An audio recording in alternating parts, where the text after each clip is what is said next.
संधारित्रों के संयोजन पर कुछ प्रॉब्लम सॉल्व किए थे, कुछ उससे थोड़ा सा और हैं हटके, जो उससे थोड़ा हार्ड हैं।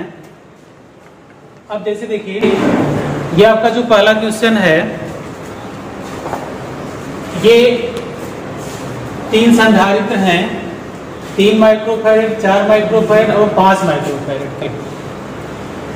इसमें बच्चे अक्सर गलती करते हैं, ये देखने में तो ये लगता है कि ये श्रेणी क्रम में है, जबकि वास्तव में ये किस क्रम में है? समांतर क्रम में। किसी भी पॉइंट पे जब ये डिटेक्ट करना हो कि ये श्रेणी क्रम में है कि समांतर क्रम में है, तो यहाँ पे इसके लिए जो सबसे सिंपल मेथड है, देखिए अगर हम ये मान लें कि ये सिरा हमारा पॉजिटिव है और ये सिरा मान लीजिए हमारा सेल के नेगेटिव टर्मिनल से जुड़ा हुआ है, तो ये पॉजिटिव हुआ तो इस संधारित्र का ये सिरा भी पॉजिटिव हो गया और ये भी सिरा किससे जुड़ा हुआ है? पॉजिटिव से।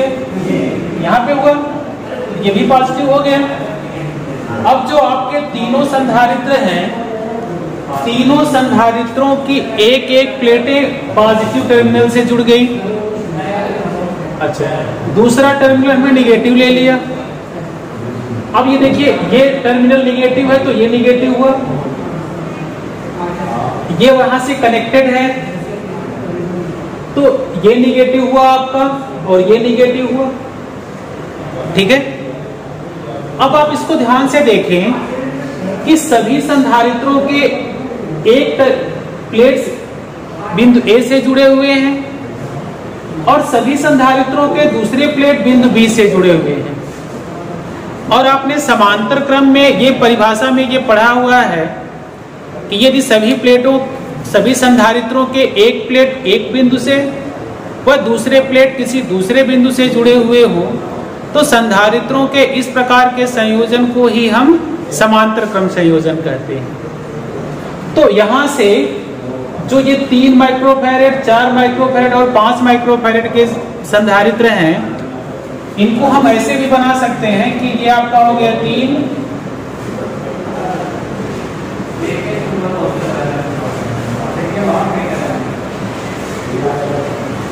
ये आपका टर्मिनल ए हो गया और ये हो गया बी।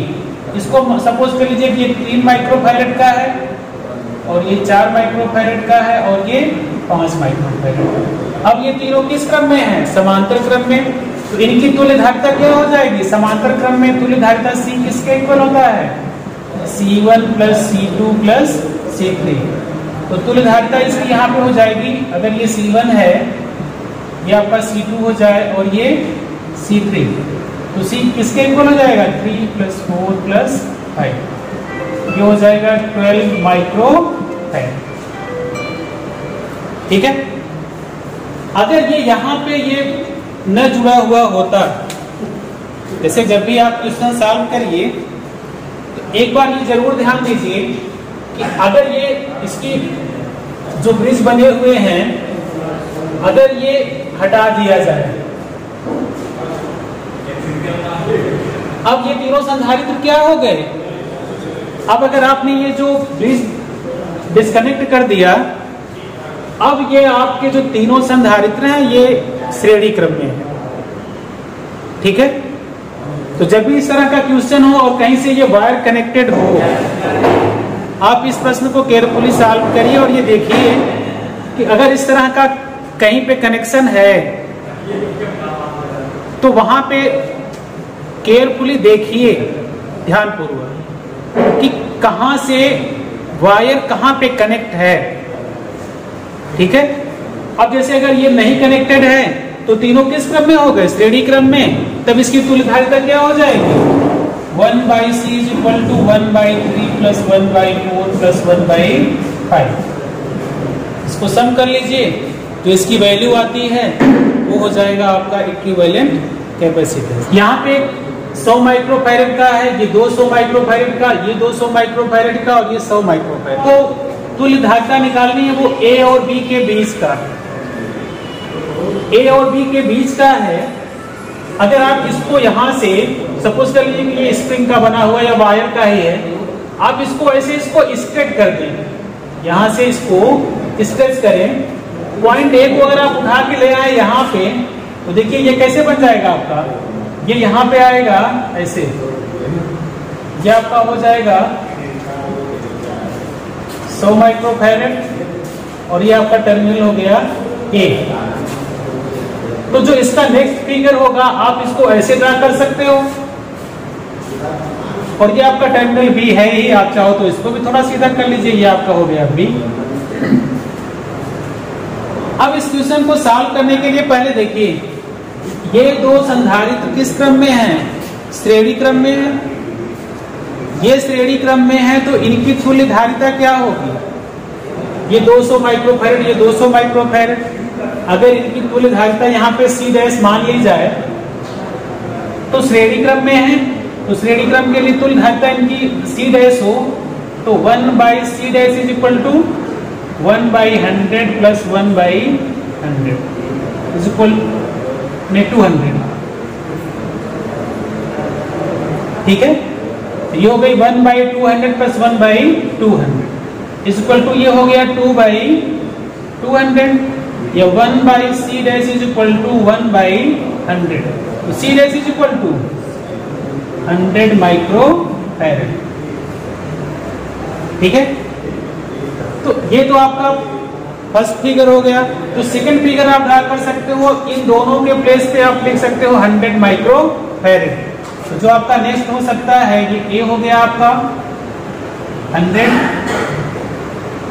यहां से ये भी 100 हो गया, ये पॉइंट बी हो गया, ये भी आपका हो गया 100 माइक्रोफैरेड। तो ये 100 माइक्रोफैरेड, ये 100 माइक्रोफैरेड, और ये भी आपका 100 माइक्रोफैरेड।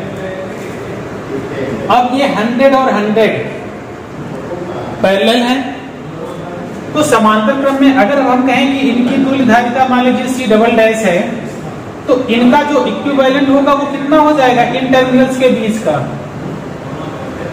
तो ये 100 प्लस 100, यानी कि अगर हम कह दें कि ये C डबल डैश है इन दोनों का, तो ये किसके इक्वल हो जाएगा 100 plus 100 is equal to 200 microfarad. तो जो थर्ड फिगर होगा वो कौन सा हो जाएगा, ये आपका हो गया ए, यहां से 100 माइक्रोफैरेड का एक संधारित्र है और दूसरा 200 माइक्रोफैरेड का, ये टर्मिनल डी। अब ये दोनों किस क्रम में हैं, श्रेणी क्रम में हैं। अब इनकी तुल्य धारिता क्या हो जाएगी, इनकी तुल्य धारिता हो जाएगी 1/C is equal to 1/100 plus 1/200, 1/C is equal to 1/C1 plus 1/C2। अगर हम इसको C1 मान ले और इसको C2, तो 1/C is equal to 1/100 plus 1/, इसको आप सॉल्व करोगे एलसीएम ले लीजिए, ये हो जाएगा 3/200। तो C is equal to 1/C is equal to 3/200, तो C is equal to 200/3 microfarad. जो आपकी तुल्य धारिता आ गई वो कितनी आ गई 200/3 माइक्रोफैरेड। देखिए जो ये आपका थर्ड क्वेश्चन है, यहाँ पे थोड़ा सा कॉम्प्लिकेटेड है, देखने में लग रहा है। अब आप इसको इसके स्टेप में सॉल्व करिए। पहले आप ये देखिए कि जो इसमें एक्स्ट्रा सर्किट्स हैं आप उनको कैसे मिनिमाइज कर सकते हो। ठीक है, तो यहाँ पे पहले तो इनको देखिए, ये 2 माइक्रोफैरेड 2 माइक्रोफैरेड, दो संधारित्र हैं और ये दोनों कैसे हैं, एक दूसरे के पैरेलल हैं। तो पैरेलल में हम डायरेक्टली ऐड करते हैं, है ना। तो इनकी जो तुल्य धारिता हो जाएगी, जो आप नेक्स्ट फिगर ड्रा करोगे या हम इसी में कर लें, तो ये 2 माइक्रोफैरेड इस 2 माइक्रोफैरेड के पैरेलल है। तो दूसरे फिगर में हम इसको इसके प्लेस पे, अब देखिए अगर इनकी तुल्य धारिता हम कहते हैं कि C डैश है, तो ये क्या हो जाएगा 2 माइक्रोफैरेड प्लस 2 माइक्रोफैरेड ये कितना हो गया? 4 माइक्रोफैरड।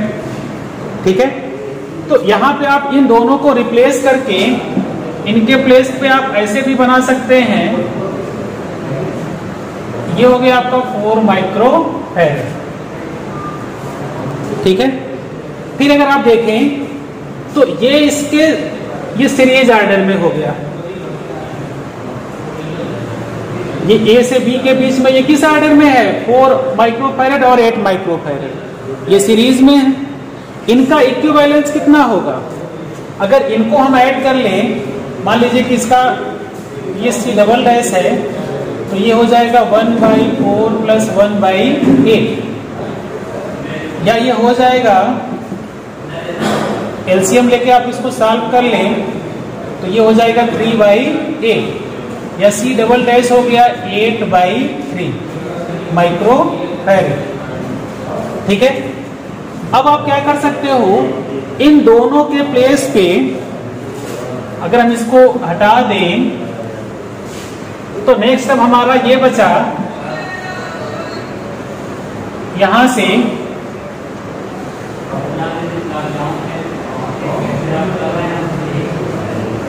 8/3 माइक्रोफैरड। ये तो अब एक साइड का हो गया। दूसरे साइड पे देखिए,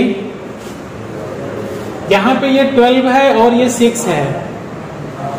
अगर 12 और 6 को ये कैसे हैं? सीरीज ऑर्डर में। सीरीज ऑर्डर में अगर आप इनको ऐड करें और मान लीजिए कि इनका इक्विवेलेंट 1C ट्रिपल डैश है, तो ये हो जाएगा 1/C triple dash is equal to 1/12 + 1/6। तो यहां से देखिए, ये अगर आप इसको सॉल्व करते हो तो ये 213 3/12, या ये हो जाएगा 1/C triple dash is equal to 1/4। तो C ट्रिपल डैश किसके इक्वल हो गया? 4 माइक्रोफैरड। यानी कि 6 और 12 का इक्विवेलेंट कितना आया? 4 माइक्रोफैरड। तो यहां से आप इन दोनों के प्लेस पे लिख सकते हो, ये हो गया आपका 4 माइक्रोफैरड। अब ये 4 माइक्रोफैरड और ये 4 माइक्रोफैरड दोनों पैरेलल में हैं। पैरेलल में है तो दोनों सीधे जुड़ जाएंगे। 4 और 4 क्या हो जाएगा? 8। तो जो इसके बाद आप इसको ड्रा कर सकते हो, इन दोनों के प्लेस पे आप इसको लिख सकते हो 8 माइक्रोफैरड। इसके बाद देखिए, ये 8/3 है और ये 8 और 1। अब यहाँ पे ये 8 और 1 ये दोनों कैसे जुड़े हुए हैं? ये सीरीज ऑर्डर में जुड़े हैं। अब अगर ये सीरीज ऑर्डर में जुड़े तो इनको आप ऐसे डायरेक्ट ये इनवर्सली ऐड होंगे। अगर इनका इक्विवेलेंट मान लीजिए हम C1 मान लें, तो ये हो जाएगा 1/C1 इज इक्वल टू 1/1 + 1/8, या ये हो जाएगा 1/C1 इज इक्वल टू 9/8, या C1 is equal to 8/9 microfarad. तो यहाँ पे इन दोनों के प्लेस पे अब हम लिख सकते हैं 8/9 माइक्रोफैरड।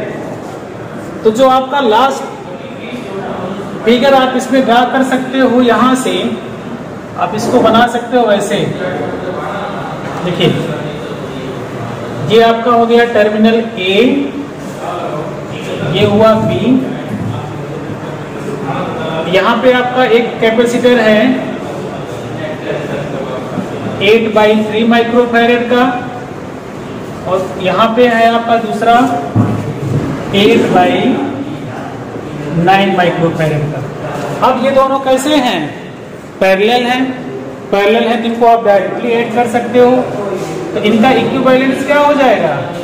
टोटल कैपेसिटेंस अगर हम C मान लें तो C इज इक्वल टू 8/3 + 8/9, या C इज इक्वल टू हो जाएगा, एलसीएम ले लें, तो यहाँ पे हो जाएगा 32/9।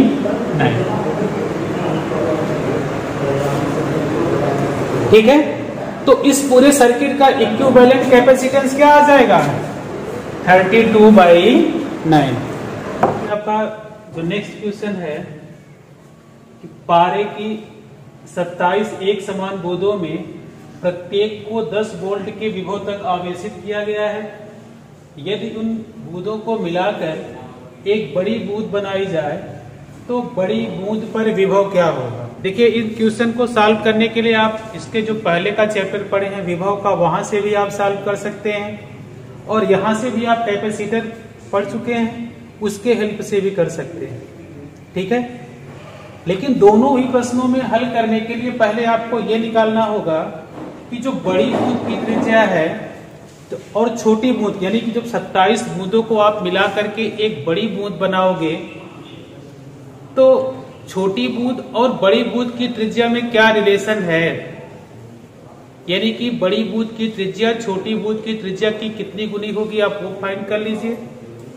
फिर आप फार्मूले में पुटअप करके इसकी वैल्यू फाइंड कर सकते हैं। देखिए कैसे, पहले आप गिवन है क्या क्या लिख लीजिए कि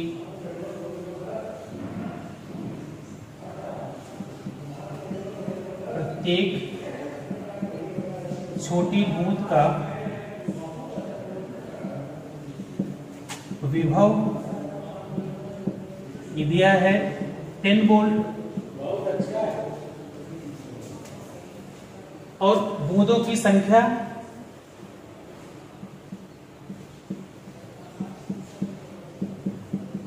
बूंदों की जो संख्या है वो है 27 और आपसे पूछा क्या है, बड़ी बूंद पर विभव, बड़ी बूंद पर विभव आपसे ये पूछा है। ठीक है, तो सबसे पहले आपको रिलेशन निकालना होगा रेडियस में। तो यहाँ पे मान लीजिए कि छोटी बूंद की त्रिज्या को स्मॉल आर मान लीजिए और बड़ी बूंद की त्रिज्या को कैपिटल आर मान लीजिए। तो आप लिख सकते हो कि एक बड़ी बूंद की त्रिज्या, एक बड़ी बूंद का आयतन ये बराबर होगा 27 छोटी बूंद के आयतन के।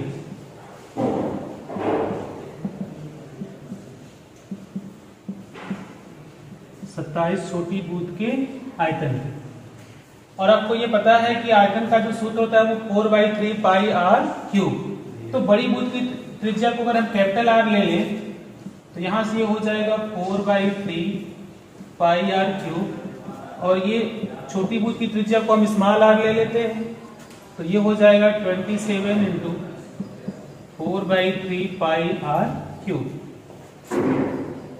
अब यहां से देखिए ये 4/3 पाई से 4/3 पाई कैंसिल हो जाएगा, यहां से आपको मिल जाएगा R cube is equal to, ये 27 है, इसको आप लिख सकते हैं 3 पावर 3 या आप इसको लिख सकते हो 3r पावर 3 और ये इक्वल हो जाएगा या r is equal to 3r। यानी कि एक रिलेशन आपको ये मिल गया कि जो बड़ी बूंद की त्रिज्या होगी वो छोटी बूंद की त्रिज्या की 3 गुनी। जैसे आपको ये पता चल गया कि capital R is equal to 3R के। अब छोटी बूंद का जो विभव है वो 10 वोल्ट दिया गया है, तो छोटी बूंद की धारिता कितनी होगी, उसको अगर हम C1 मान लें तो C1 किसके इक्वल हो जाएगा 4 पाई इप्सिलॉन नॉट R। छोटी बूंद की धारिता ये हो गई आपकी छोटी बूंद की धारिता। बड़ी बूंद की धारिता कितनी हो जाएगी, बड़ी बूंद की धारिता ये हो जाएगी 4 पाई इप्सिलॉन नॉट R। यहां पे अब R की बजाय आप कैपिटल R लिखोगे और यहां से कैपिटल R किसके इक्वल है 3R के। तो ये हो जाएगा C2 is equal to 4 pi epsilon naught 3r। ठीक है।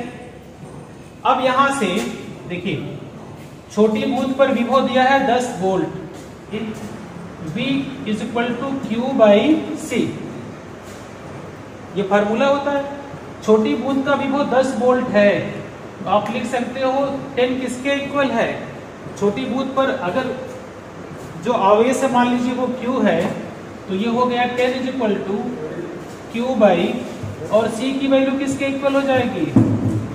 4 पाई इप्सिलॉन नॉट r। इसको मान लीजिए ये आपका हो गया इक्वेशन 1। दूसरा जो अननोन है बड़ी बूंद पर विभव, वो मान लीजिए V है, तो V किसके इक्वल हो जाएगा? क्योंकि हमने 27 बूंदों को मिलाया हुआ है, तो जो कुल आवेश होगा वो भी आवेश का 27 गुना होगा। तो ये हो जाएगा 27Q बटे 4 पाई इप्सिलॉन नॉट 3। इसको आप मान लीजिए आपका ये हो गया इक्वेशन 2। अब आप क्या करिए, इक्वेशन 1 को 2 से डिवाइड कर दीजिए। इक्वेशन 1 को और अगर आप 2 से डिवाइड करते हैं तो डिवाइड करने पे देखिए यही से क्या हो जाएगा, हम यहीं पर डिवाइड कर दे रहे हैं। अगर आप इसको डिवाइड करते हो तो Q से Q cancel, 4 pi epsilon not r से 4 pi epsilon not r cancel. 3 में आप 9 से डिवाइड करोगे 27 में तो 9 आएगा, तो क्या हो जाएगा 10 by V is equal to 1 by 9, या V इज इक्वल टू 90। यानी कि आपकी जो बड़ी बूंद है, बड़ी बूंद पर विभव कितना हो जाएगा? 90 वोल्ट। ठीक है। अगर आप इसी क्वेश्चन को, ये तो मान लीजिए आप धारिता के चैप्टर से सॉल्व कर रहे हैं, अगर आप इसको विभव वाले से सॉल्व करना चाहें तो थोड़ा सा कम स्टेप्स में भी आप इसको सॉल्व कर सकते हो, कि जहां पे आपको ये रिलेशन पता चल जाए। देखिए इसका दूसरा मेथड भी आपको बता दें। ये रिलेशन फाइंड करने के बाद तो बड़ी छोटी बूंद पर विभव कितना है? 10 वोल्ट, और आपने फार्मूला क्या पढ़ा हुआ है? V is equal to 1/4 pi epsilon naught Q by r। तो छोटी बूंद पर विभव 10 वोल्ट है, सबकी वैल्यू पुटअप कर दीजिए 1/4 pi epsilon naught Q by r। बड़ी बूंद के लिए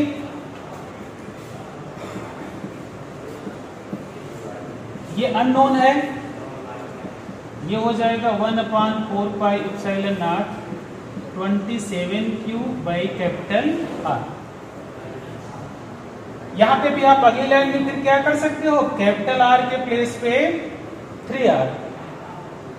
यहां पे भी आप R के प्लेस पे जब 3R रख लोगे तो फिर वही इक्वेशन है, आप इसको इक्वेशन 1 मान सकते हैं, इसको इक्वेशन 2। इक्वेशन 1 को 2 से डिवाइड कर दीजिए तो 10 बाई V, ये इससे कैंसिल हो जाएगा, आपको यहां भी मिल जाएगा 1 बाई 9, और तभी आपको मिल जाएगा V is equal to 90 volt. तो चाहे जिस प्रोसेस से भी आप इसको करना चाहें, अगर एग्जाम में आता है तो चाहे आप जो मेथड अडॉप्ट कर लीजिए, लेकिन जब पर्टिकुलर आप कैपेसिटर चैप्टर से कर रहे हैं, अगर मान लीजिए इसकी धारिता पूछा है, ऊर्जा भी पूछ रहा है, तब आप इसको धारिता निकाल के तब भी हल कर सकते हैं। नेक्स्ट क्वेश्चन है 0.9 मीटर त्रिज्या के एक धनावेशित गोले का विभव 960 वोल्ट है, गोले पर कितने इलेक्ट्रॉनों की कमी है? ठीक है। अब देखिए इस क्वेश्चन में आपको त्रिज्या दी गई है, विभव दिया हुआ है, और आपसे पूछ रहा है कि उस पे कितने इलेक्ट्रॉनों की कमी है। आपको ये पता है कि अगर धन आवेश है तो इलेक्ट्रॉनों की कमी ही होगी। तो इलेक्ट्रॉनों की कमी को निकालने के लिए आपको बस एक ही फार्मूला पता है, Q is equal to NE, यानी कि उसके पहले आपको आवेश की आवेश का मान ज्ञात करना होगा। ठीक है, अब यहां पे देखिए, पहले तो आप ये देखिए क्या गिवन है। गिवन आपका है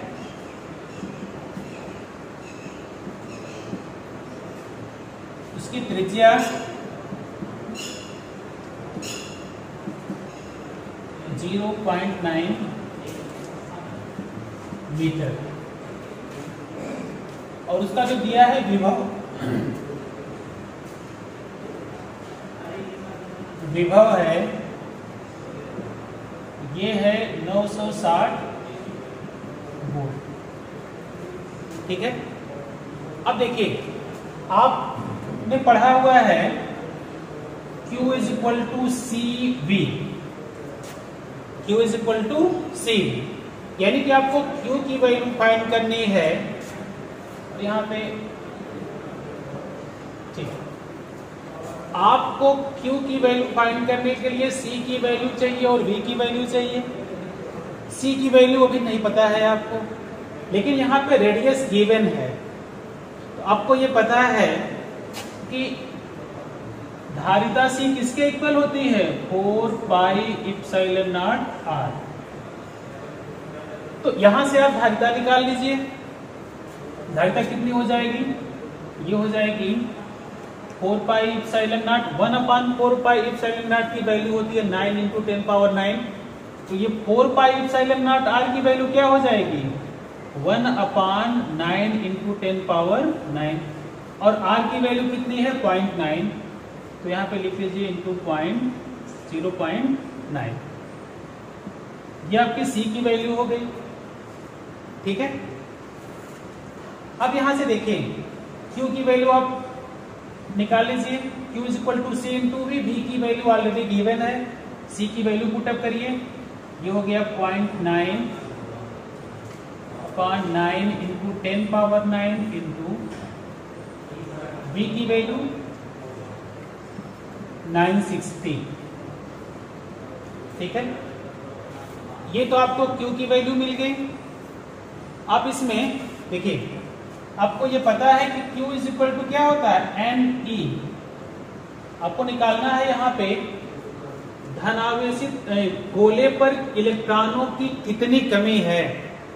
तो Q is equal to Ne, where N is number of electrons, E is charge on 1 electron. तो N is equal to Q by E। अब यहां पे आप Q की जगह Q की वैल्यू 0.9 का 960 में मल्टीप्लाई करिए, ये हो जाएगा 9×6 = 54 4, और ये 9×9 = 81 और 5 86 डिवाइडेड बाई 9 इंटू 10 पावर 9, ये हो गया। और E क्या है, ये एक इलेक्ट्रॉन पर आवेश है, तो 1.6 इंटू 10 पावर -19। अब आप इसको सॉल्व कर लीजिए। देखिए 1.6 और 9 में मल्टीप्लाई करोगे तो ये हो जाएगा 864, और ये हो गया 14.4 इंटू 10 पावर 9 और -19, 10 पावर -10। ठीक है, अब ये हो जाएगा, इसको अगर हम ऊपर ले जाएं और ये 864 में 14.4 से डिवाइड करें तो आपका आ जाएगा 60।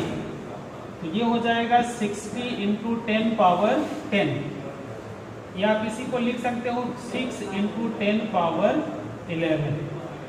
यहां से देखिए, अब ये क्या क्लियर हो गया कि इस चालक गोले पर जो धनावेशित गोला है उस पे 6 × 10⁻11 इलेक्ट्रॉनों की कमी।